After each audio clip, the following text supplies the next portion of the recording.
Siku ya pili ya mkutano huo iliwaleta pamoja wakuu wa mataifa mbalimbali na kuongozwa na katibu mkuu wa kongamano hilo Daktari Mukhisa Kitui. Hapa umuhimu wa kutekelezwa kwa malengo ya kudumu ya milenia ukipata kipaumbele katika kikao cha leo.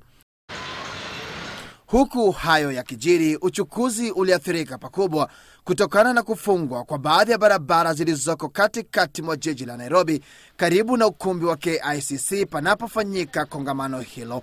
Kudumishwa kwa hali ya usalama kulipelekea safari za wengi kukatizwa, kwani jumba la KICC lilitengewa viongozi waalikwa na washiriki wa kongamano hilo. Ngati tunawacha mbali sana. Kama mimi nimewacha Kenyatta sasa. Sehemu mbalimbali zinazopakana na jumba la KICC zilisalia tulivu, huku idadi ya watu ikiwa ndogo zaidi kinyume na siku za kawaida. Matokeo yake ikawa kupungua kwa biashara na shughuli nyinginezo kama ilivyo ada ya katikati mwa jiji.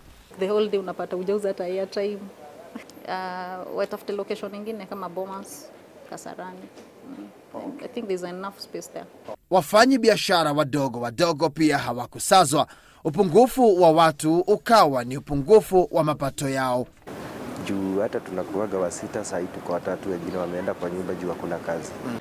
Kongamano la UNCTAD linatarajiwa kuimarisha biashara kwenye ngazi za kimataifa. Matokeo yake huenda yakaanza kujitokeza mwishoni mwa juma hili wakati mkutano huo utakapotia nanga. Patrick Igunza, Citizen Nipashe.